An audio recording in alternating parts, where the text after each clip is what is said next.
就是我们的这个音响啊，有一些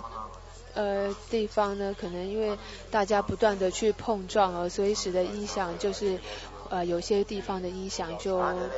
没有声音了，所以请大家还是要小心注意一下，尽量不要碰撞到音响。那今天可以说是我们这个普贤行论文的课程算是最后一天的课程了。那在入菩萨行论里面有讲到，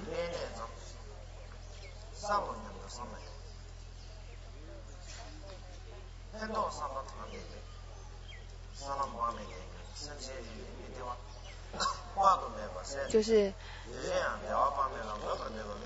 每一个众生呢，他都有各自不同的一种心愿，不同想要得到快乐的一种心愿，或者是想要舍弃痛苦的心愿。那么痛苦呢，就好像是，就是好像一个众生，如果他认为到说这个痛苦呢，就好像是戳在心上一样的难以忍受，而且想要远离痛苦的心，如果这个衷心的想要去远离痛苦的一念心升起时，那么这种功德也是无量无边的。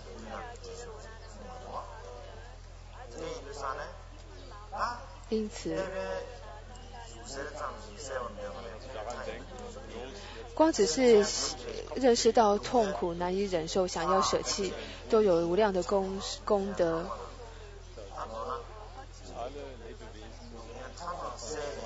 那么想要去完全的尽除痛苦，成就佛道，成就菩提的这样一种心念，那他的功德，就这种念头所产生的功德跟利益，那就是更不用说的了。所以为了自己要成就佛道，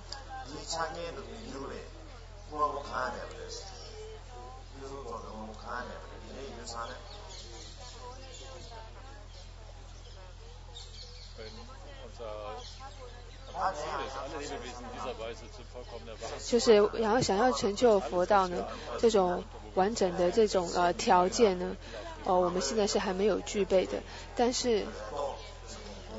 因为有些众生会带着很大的希求恐惧的心，其实我们不需要如此的去希求与恐惧希惧。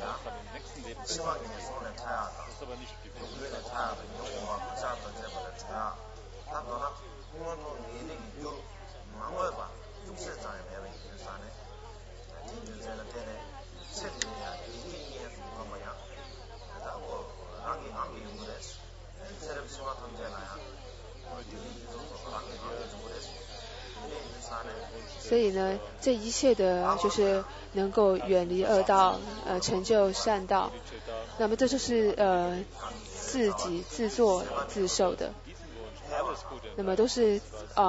当你这么做的话，当你有这样的心念，它就能够发生，就会产生结果的。但是当我们想要为了成就菩提而发心的时候，那么所有的果报呢，将会是无量无尽的。那一般世间的善法呢，它发生一次以后就会结束了。但是呢，发愿成就菩提的这种果报呢，会是源源不绝的。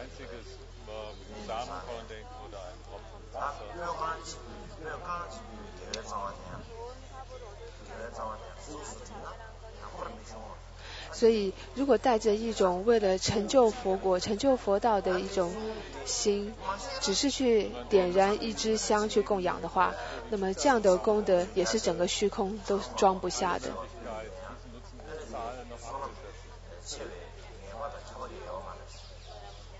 所以就算只是点一根香，那也跟就是做广大的供养，它的功德呢是没有差别的。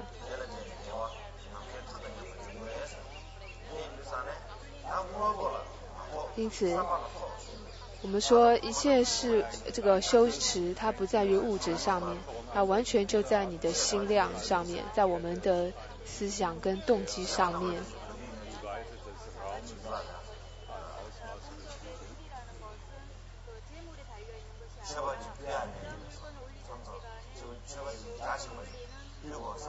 有的时候我们会想做广大的供养，但是我们却没有很丰富的这个资源，然后只能做一点小小的供养，但是自己呢心里却不是很满意，然后反而让自己呢觉得很失落，甚至失去了一种勇气信心。其实在这里我们就要知道，一个真正的供养，它不是在于你物质上能准备的有多丰盛多富足，而是在于你的心量上能够有多广大。尤其我们在这个圣地，这么殊胜的圣地，也是佛陀自己受记说到，未来的佛都会在这里成佛，以及佛陀也曾经说过，很多未来的弟子他不一定能见到我，不一定能听到我说法，但是如果这些弟子能够来我成道的地方，来我涅槃的地方，转法轮的地方，他们带着信心在这里绕塔顶礼修持善行善业的话，那么跟见到我听闻到我的佛法是没有差别的。所以今天我们都在这么殊胜的圣地聚集在这里，可以说真是非常的幸福的，就跟真正的见到佛陀拜见到佛陀是一样的。所以我们今天不止聚在这里，我们还有这么多的法友在我们的身旁，而且每个人多数都带着一种善心善念聚集在这里。你可以看看我们右边呢是在做顶礼的，在献曼达供养的人，左边呢是在这个供曼达是在做兜玛的人，所以全部在座的或在这里的每一个人都是在尽力的行持善业修持善法。所以我们在这么一个这么充满着善行善业跟关爱的一个坛城里面，我们全部聚集在此处，所以使得这个地方因为这其中的所有的大众人们更具有加持了。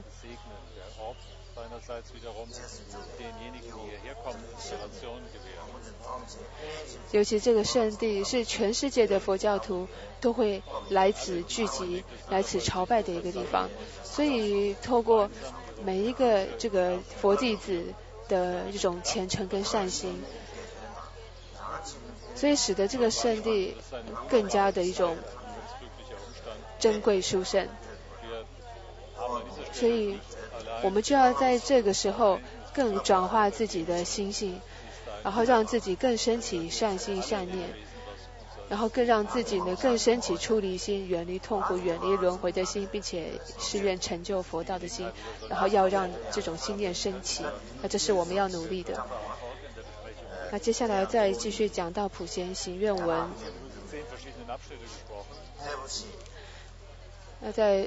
中文中呢，一个中文的经典当中，就是华严经中，所以我是按照这个以中文华严经的译本，然后来做一个这个十大愿文十大愿来做分类而解说。所以我们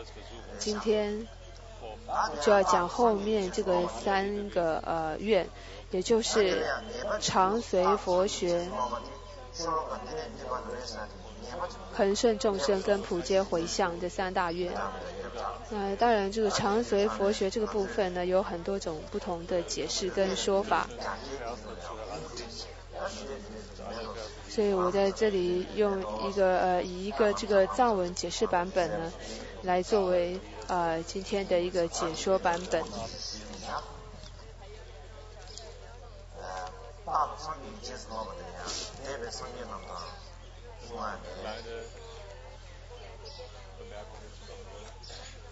那这里所谓的常随佛学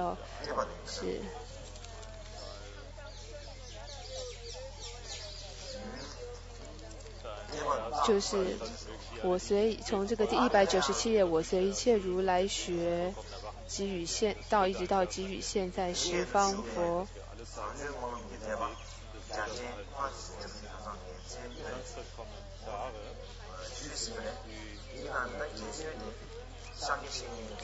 那有一位夏迦谢拈大师呢，他所著作的这一部分的解释呢是最广泛的。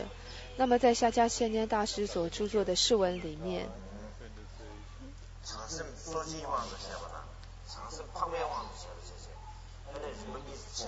那他把这个凡夫菩萨跟圣者菩萨作为了这个一个分类，所以有把这个十度波罗蜜配合上凡夫菩萨的修持，然后呢再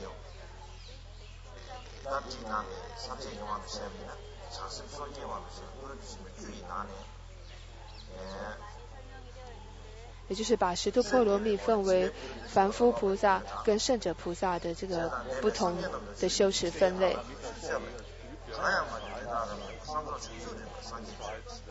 所以我们可以看到这个偈颂是我所一切如来学修习普贤圆满行供养过去诸如来给予现在十方佛。那么在这一段呢是说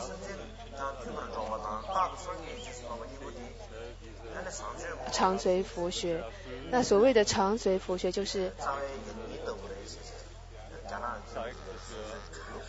那么这一段呢可以说是整个普贤十大愿里面的这个精华跟重点，就是在这个汉传的一些大师们的注解中这么提到。然后再看到下面是未来一切天人是一切一乐皆圆满，那就是这个恒顺众生，一直到204页的修行无倦精解海，就是第一行里面都是指恒顺众生。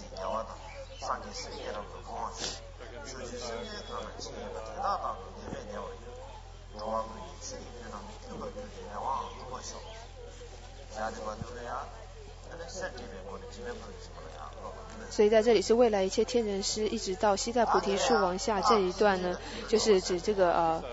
叫做布施的行持。那在这里呢就是有个故事哦，过去有一个在家人，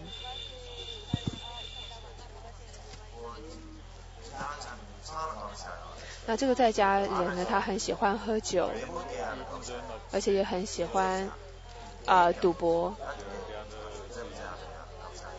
也就是喜欢这个博弈跟喝酒。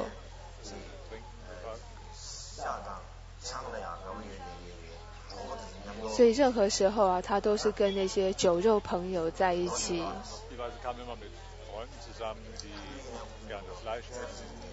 所以总是和这些朋友呢一起玩着。于是有一次一位善知识，就是一位上师，就看到了这个人，就告诉这个人说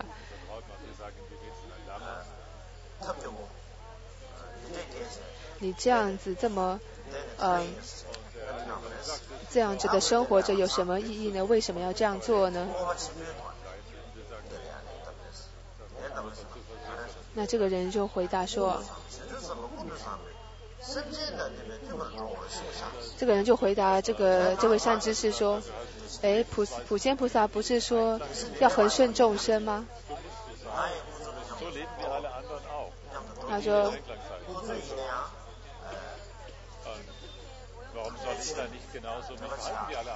他说要我不跟他们这样子就混在一起的话，他们就不会有学习佛法的机会啦。所以因此呢，我就要跟他们在一起呢，一起喝酒吃肉的，还赌博的，那这样子才能够度化这些众生啊，这样叫做恒顺众生，不是吗？那法王就问大家说，到底是不是这样子呢？这就是恒顺众生的定义吗？其实所谓的恒顺众生，其实是要带着一种善心，而且要有着智慧，知道什么该取什么该舍的智慧，而去恒顺众生。不是说呢完全没有拣择没有取舍的，就跟着众生的屁股走，这并不是恒顺众生的意义。所以说，恒顺众生跟有所取舍，跟有这种善心，这个善行，这两个差别在哪里呢？就是只是去恒顺众生，跟真正做到善心善行，这样子的差别在哪里呢？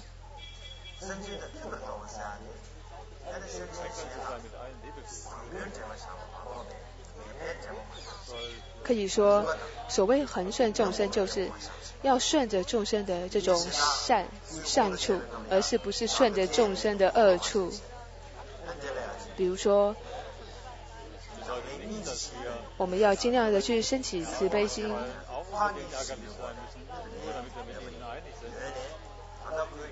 也就是对方升起慈悲心的时候，我们也要去顺着这个对方，并且鼓励对方，或者是增长对方，又或者是当对方呢升起嗔恨的时候，我们也要尽量的让他能够这个消除嗔恨，能够内心寂静。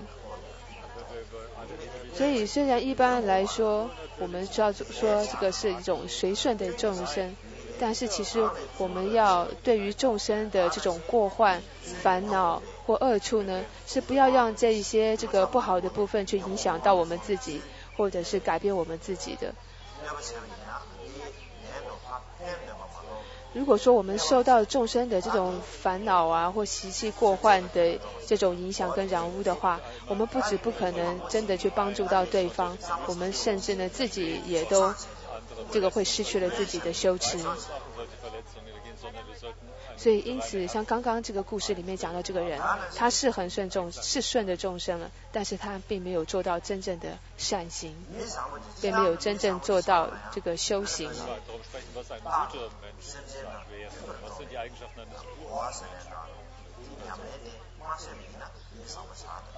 所以对于恒顺众生的定义如果不知道的话呢，我们是没有办法做好这一个修行的修持的。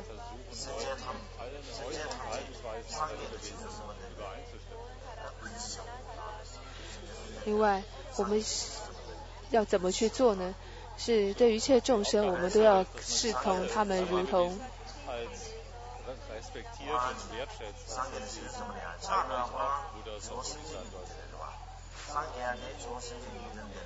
视一切众生如同佛菩萨。为什么呢？因为一切的这些登地的菩萨们，还有诸佛菩萨，他们都是因为众生而成就佛果、成就佛道的。所以很多佛菩萨们也会说，众生是他们成佛成就的这个因缘啊。众生对于他们的成佛成就是有恩德的。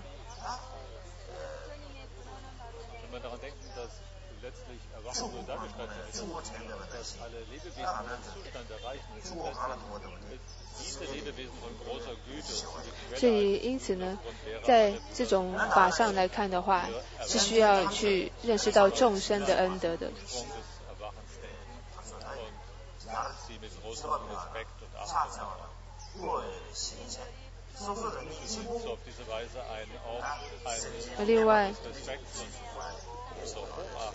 另外在这里的修行是说，我们要对于这个众生呢都认为是这个佛菩萨，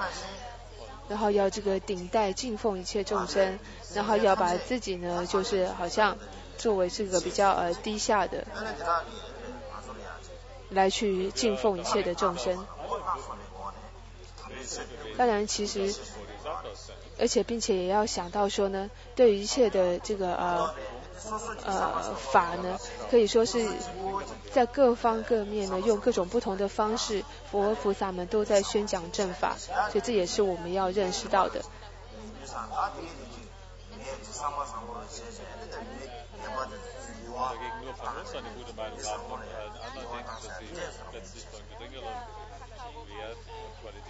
所以并不是说呢，他本来是一个好像不好的人，或者是不好的事情，然后后来才变得好的。也可以说我们在一开始就要认识到呢，一切的众生他的本质的良善。可以说众生有各种不同的心思跟思想，于是佛菩萨他们就会以各种不同的善巧方便去教化开示一切的众生。所以因此在这个恒顺众生里面呢，这也是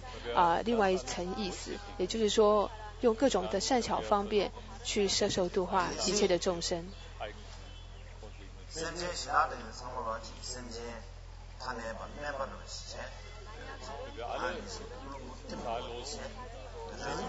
如果我们认为众生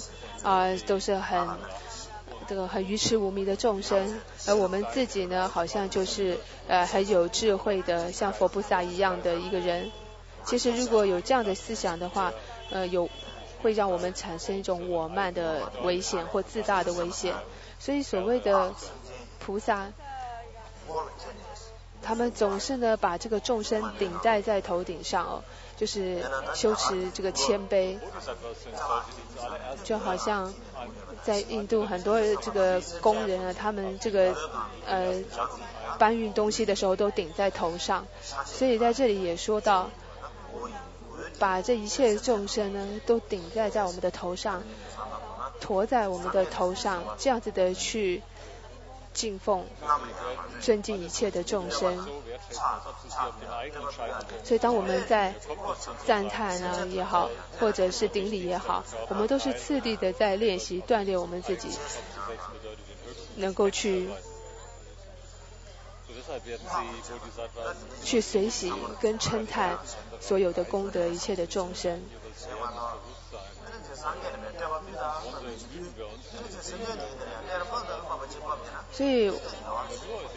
所以说有的时候我们呢一方面在那里称赞赞颂佛菩萨们，一方面在那里批评毁谤的众生们，那这就不是我们修行这个普贤行的意义了。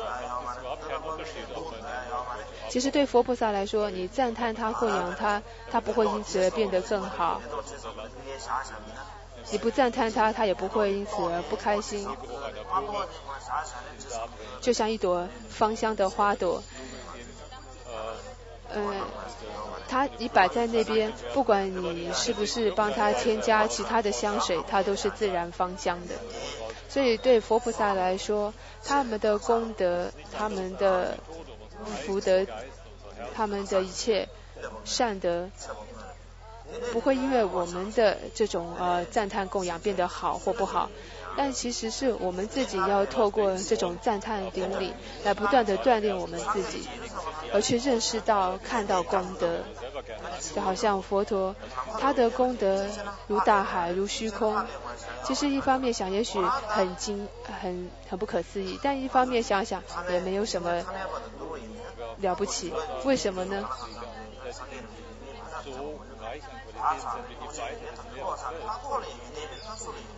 因为既然佛陀他都已经是完全遍知的，已经完全尽除了一切罪障，圆满了一切的功德的话，那么当然他就是一个最完美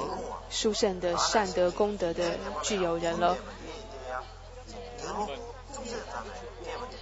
可是对于一个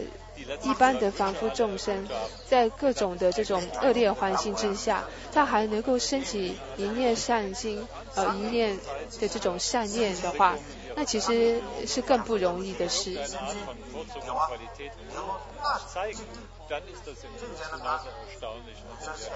所以比起佛陀这个如大海般的功德，如果一个众生只是升起了一丁点的一种善心善念，可能呢这一丁一点的善念善心，它也如同是佛陀的那种功德大海一般了。所以对于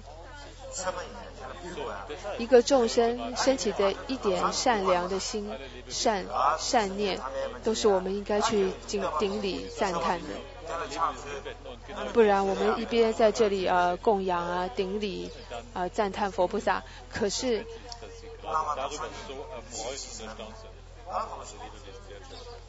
虽然我们做这么多供养赞叹顶礼，但是要认识到众生呢都如同这个上师一般是佛菩萨，那这实在是很难做到。当然虽然是很难做到，但是就要透过这种普贤行的这个次第的修学，才能够帮助我们去锻炼我们的心态，去锻炼我们自己的这种思想。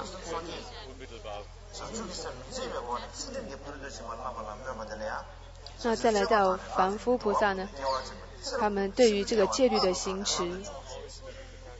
的这个寄诵，就是说众会围绕诸如来，悉在菩提树往下，一直到除灭烦恼尽无余。也就是呢，在生生世世都要能够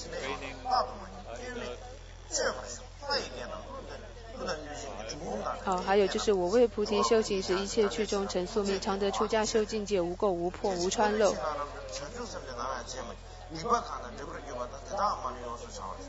到一切妙行皆成就。在这里我们讲到天罗药叉鸠檀婆乃至人与非人等所有一切众生与悉以诸因而说法这一句的时候，以前呢我对这个句子呢并没有什么太大的感觉。我想说，我们又不可能讲出天龙药叉鸠盘图的语言。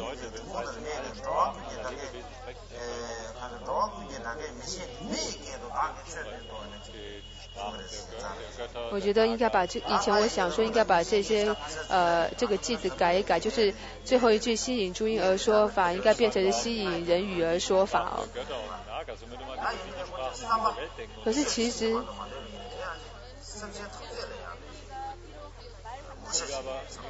呢，在这个句子里面，我们其实可以看到它背后的意思呢，真的就是对一切众生的一种尊重跟尊敬。就算是说我们说的只是一种语言，但是不管呢对方是不是听得懂，但是我都要发起一念的心愿，希望呢对方都能够听得懂，听得到佛法，听得到他自己所能理解语言的这个正法。就好像很多人来见我，有些人连英文也不懂，藏文也不懂，也不懂印度文，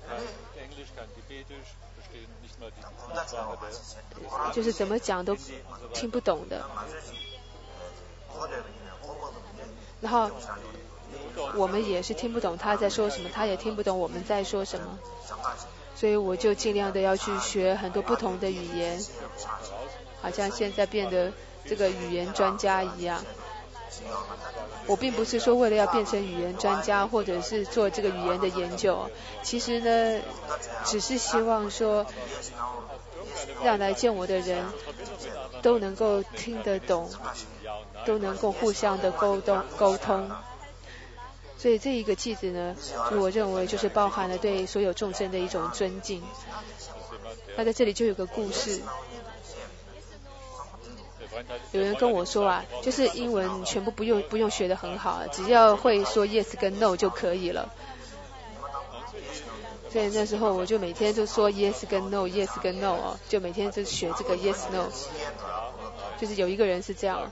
结果有一天这个人呢，他只学会了 yes 跟 no， 那他有一天出国去了，那一天他就碰到了一个这个好像打拳击的人，就是很有力量的人。他那个人就说，你要不要跟我打一场啊？当然这个藏人他根本听不懂对方在说什么，他就想说不是打 yes 就是打 no 吧，结果他就说了 yes。后来这个打拳击的人就狠狠地把他揍了一顿哦。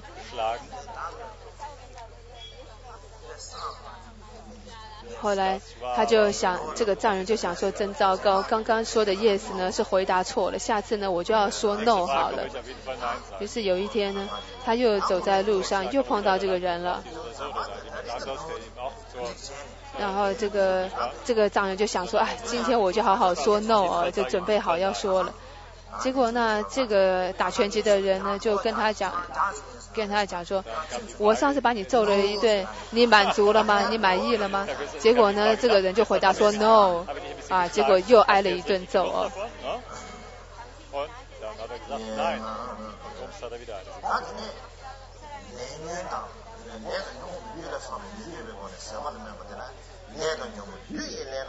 再接下来就是忍辱的修持哦，一直到亦如日月不住空。也就是一个莲花呢，在污泥当中成长，但是却不会被污泥跟污水所染着，就好像日月它在天空中，但是呢却不执着，不住于这个虚空当中。就像我们呢，都在这个业跟烦恼当中沉沦着，但是呢，却发愿不要受到这些业与烦恼的捆缚，业与烦恼的染着。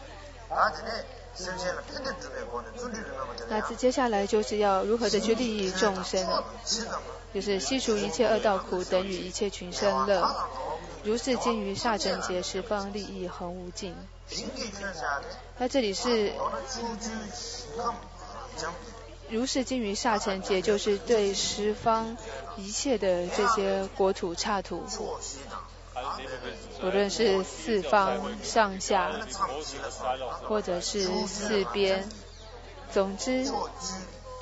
十方的一切诸佛国土，愿一切众这里面的所有众生，所有的刹土，所有的众生都远离恶道，远离轮回痛苦，都能成佛。那这就是一个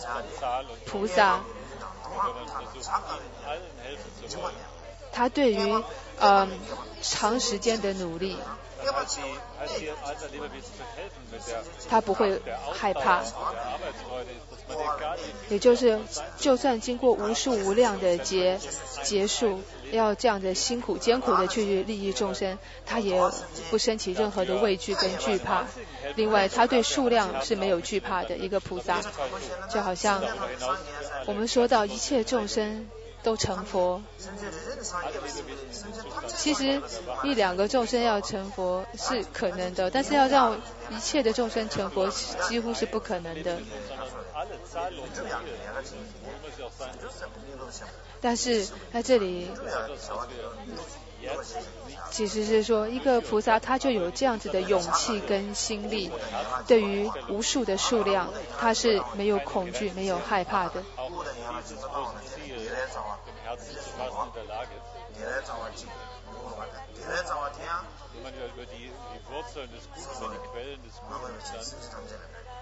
就好像他所有的这个功德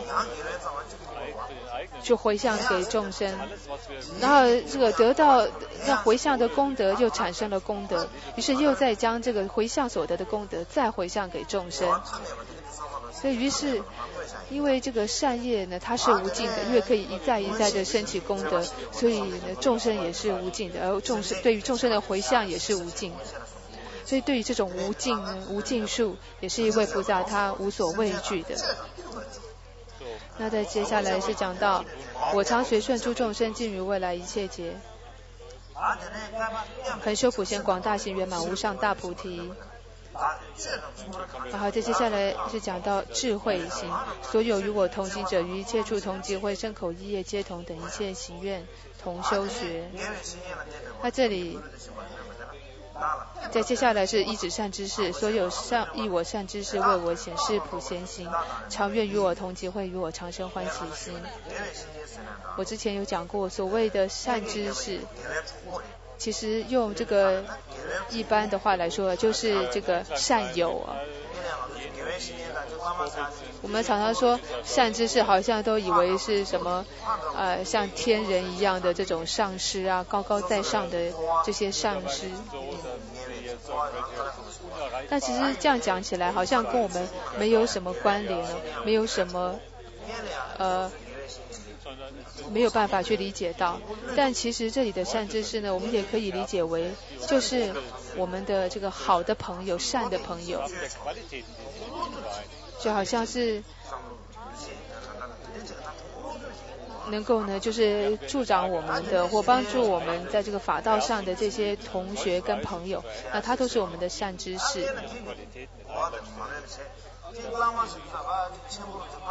所以有的时候我们不这样去想，反而以为说善知识好像就一定是要指某些大上师啊、大活佛啊，然后所以使得很多人一听到这个善知识，听到上师呢，就反而觉得很害怕，因为他们实在是太神圣了，太高高在上了，所以跟我们变得非常有距离。是一个我们会畏惧的、敬畏的一种对象。所以其实这是一个错误的理解，因为真正的善知识其实是跟我们在一起，一同学习，互相这个增长的朋友、法友。在下面讲到，愿常面见诸如来及诸佛子众围绕，于彼皆心广大，共敬畏来劫无疲厌。在这里是对一切十方的诸佛子，他们都能够，我呢都能够完全化现无数亿的自己，到每一个佛菩萨的面前，向他们呢，就是说毫无疲倦、没有疲厌的去供养他们，不断的去供养。那在讲到这个文思修的学习，就是愿持诸佛为妙法，光显一切菩提心，就近清净普贤道，敬畏来劫常修习。那以及这个愿能成就佛陀的智慧，是我于一切诸有中所修福智恒无尽，定慧方便及解脱，获诸无尽功德藏。那这一切的这个定慧方便解脱等等这些佛陀的实力功德呢，然后愿我们都能够获得，就是发愿都能成就。所以以上呢就是讲到说一个凡夫菩萨所要行持的十度波罗蜜。那接下来讲到的就是一个圣者菩萨所要行持的十度波罗蜜。首先呢，对于这个欢喜地菩萨他们所做的这个布施行，就是一城中有成数刹。当然一到了这个所谓圣者菩萨就已经是这个无边无际无量无边的，是我们一般凡夫难以理解，而且也修持不了的。所以在这个部分我们就只是要升起一种祈愿，希望我们也能够如此。所以这个经文中是一城中有成数刹，一一刹有难思佛，一一佛处众会众我见恒眼菩提心，普尽十方诸刹海，一一毛断三世海，佛海给予国土海，我遍修行精劫海。然后在这个到了第二地菩萨呢，是这个修持戒律，是一切如来与清净，一言具众音声海，随诸众生一乐音，一流佛遍残海。然后再讲到圣者菩萨修的忍辱，三世一切诸如来于彼无尽语言海，横转理趣妙法论，我身智力普能入。到四地菩萨呢，这个精进波罗蜜是我能深入于未来尽一切劫为一念，三世所有一切劫为一念即我皆入。现在要一个个解释就没有时间了。然后再讲到是禅定波罗蜜，我于一念见三世所有一切人世子一常入佛境界中，如幻解脱及威力。再来是六地是智慧波罗蜜，于一毛端即为中出现三世庄严刹，十方尘刹诸毛端我皆深入而严净。到七地菩萨呢，是所有未来教士灯成道转法无群有究竟佛事是涅槃我见往诣而清净，这就是方便波罗蜜。然后力波罗蜜就是下面就是讲到了佛实力，就是速集周遍神通力，普门遍入大乘力，智行普修功德力，威神普覆大慈力，遍尽庄严正福力，无着无依智慧力，定慧方便诸威力，普能积集菩提力。那在实力当中，首先讲到的是神通力。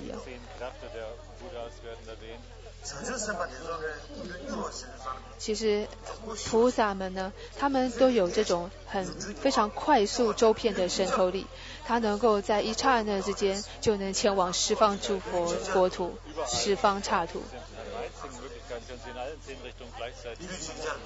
可以说在同一时间，在一刹那间就能到十方诸佛跟前供养广大供养，听闻无量正法，然后成熟无量众生，这都是在一刹那之间能够完成的。可以说就是他们非常迅速的快速的一种力量。那第二种力量是呢，普门遍入大乘力，也就是对于大乘的发愿，大乘的菩萨，透过他们的力量，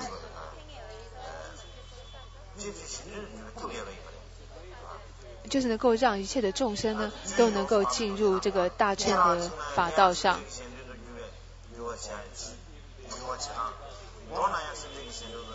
也就是无论是行住坐卧，它都是为了众生，睡也为了众生，吃也为了众生，行也为了众生，住也为了众生。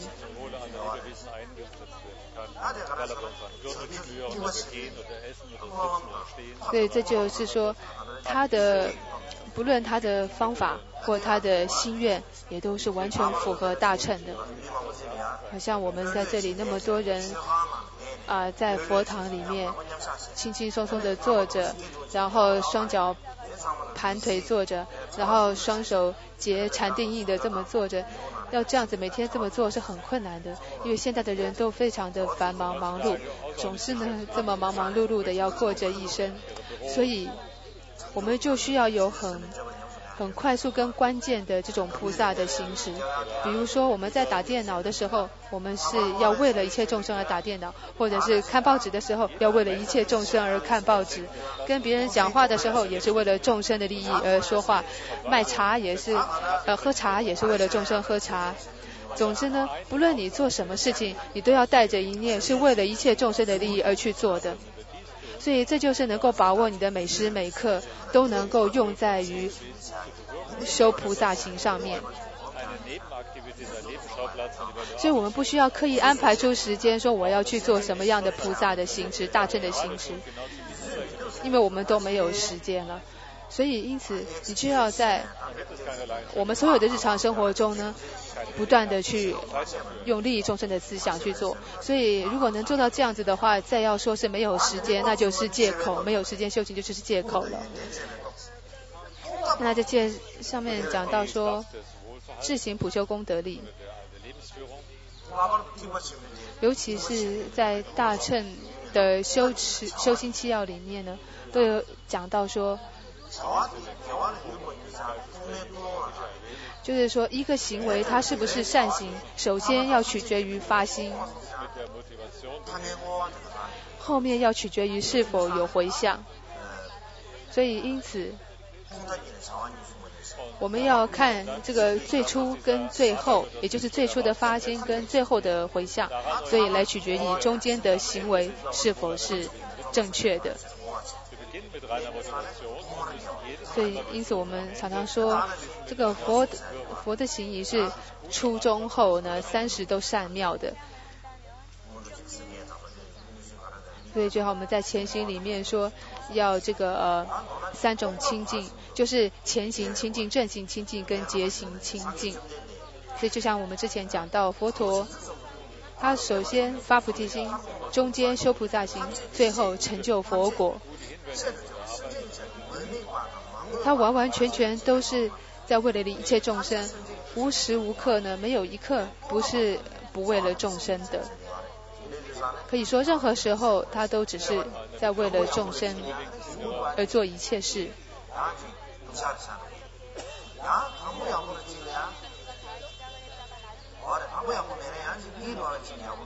所以并不会说呢一开始好像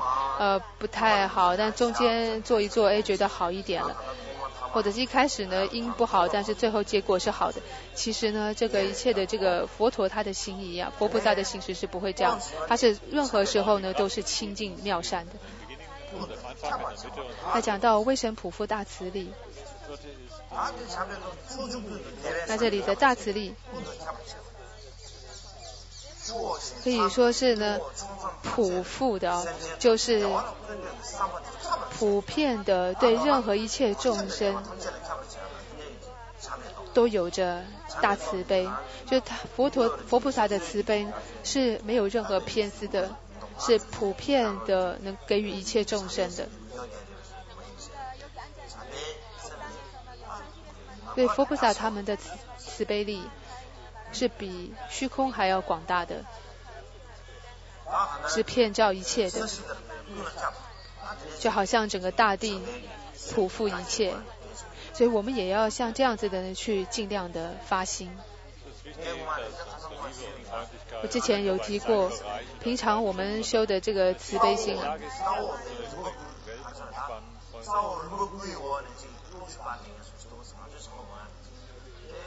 就是我们的慈悲就好像是在地底下，好像去点个灯一样。这个意思也就是说呢，就是它很狭隘、很狭小，这是我们的慈悲，所以我们不要这样子啊。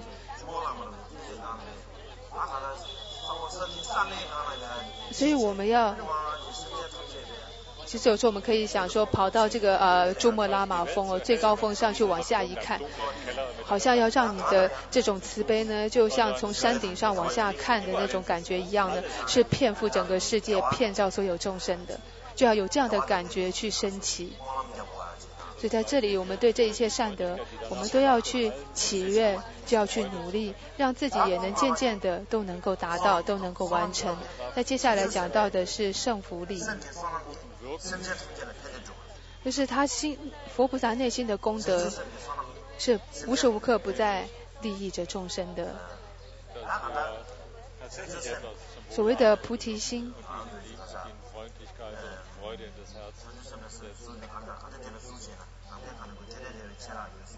就是有一个句子说呢，当菩提心一升起的时候，就已经有了无量的福德功德了。但我们在这里一直讲到圣福福德，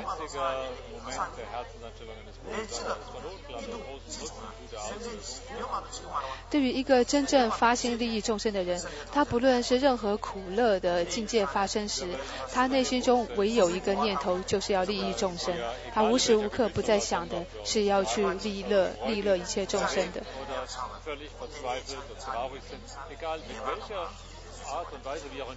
所以这也是我们需要去努力的。那再接下来讲到的是智慧力，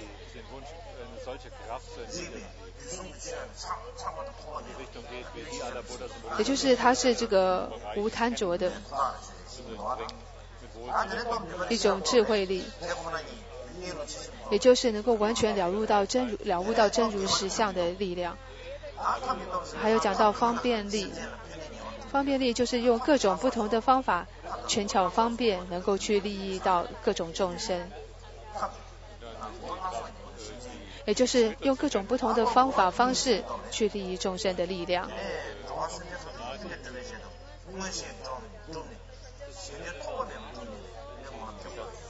所以因此呢，我们也要发愿说呢，用各种不同的方式呢，去真正帮助不同的众生。再讲到的是菩提力，就是说要源于这个佛果，让一切众生成就佛道。其实我们要所谓的成就佛道呢，这完全都取决于是利益众生这个部分。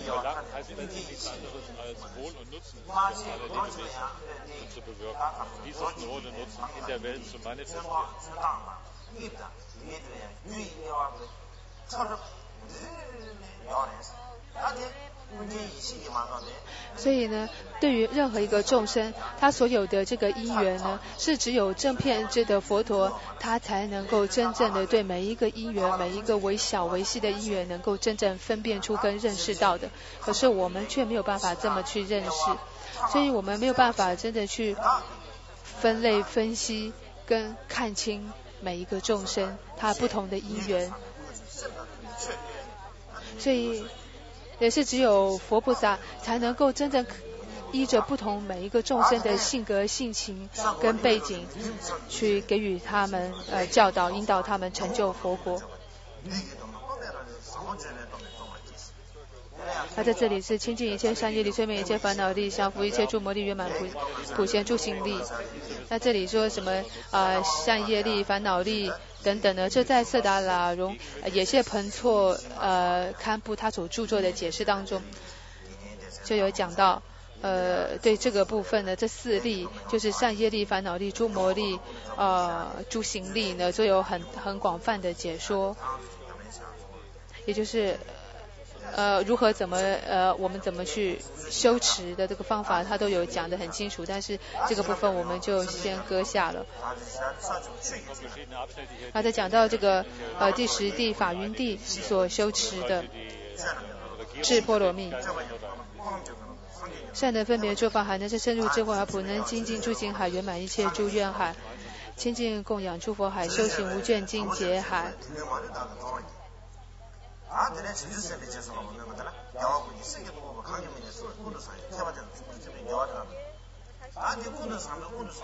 我们在这里讲到这个普贤行哦，不断的这样去回向，可能会觉得这个词有点怪，其实也有这个普贤如来跟普贤菩萨，就是有这两种说法。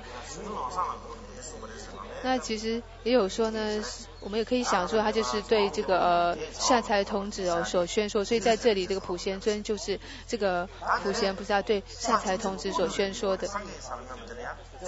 然后以及这个要登入佛地的这个祈愿。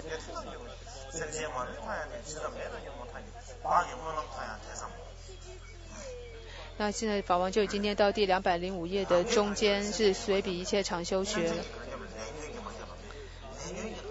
就是呢，就是业烦恼有多少呢，这个众生就有多少，众生痛苦就有多，痛苦有多少，众生就有多少，众生有多少，就是于是我的愿也就有多大，就有多少。那这里我今回向诸上各位的普贤殊胜行，愿我的愿命终是尽除一切诸障碍，面见彼佛阿弥陀及的往生安乐刹。所以这里讲到呢，人天的乐，最幸福、最好的、最美妙的这一切的欢乐，然后都把它总合起来去供养佛陀。但是这都比不上我们听闻到这普贤行愿文，我们能念诵受持普贤行愿文。为什么要这样讲呢？最重要的是，因为呢，这是源于这众生海也就是无量无边的众生而宣说而受持的，所以说这个功德也是无量无尽的。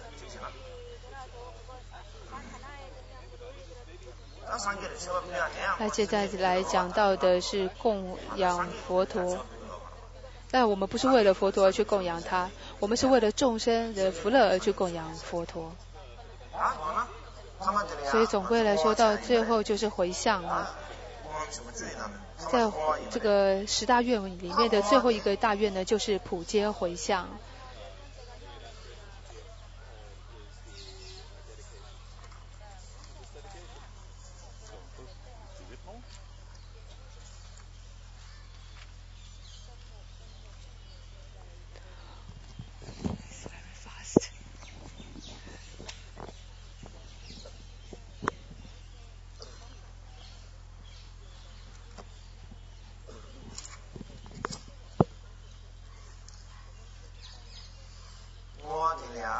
所以在回向的这个部分，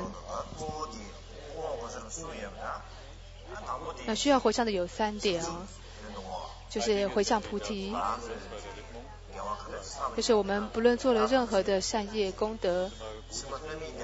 我们都要回向，能够不是为了未来世的福乐，也不是为了成就这个声闻缘觉乘的果位，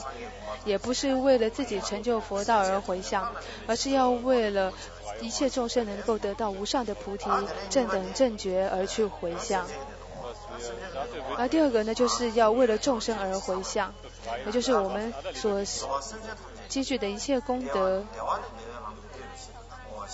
那么都是令一切的众生能够呢有一切的这种福乐跟喜乐，也就是为了众生的意义，为了众生的利益而去回向。而第3个回向呢，就是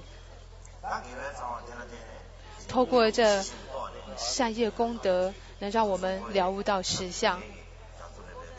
能够远离这3界轮回的大海，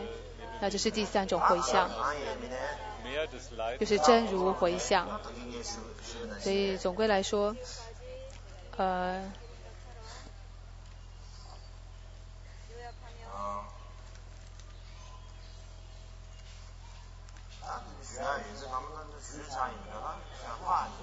他觉得可能该说的都说完了，好像也没什么剩下该说的了。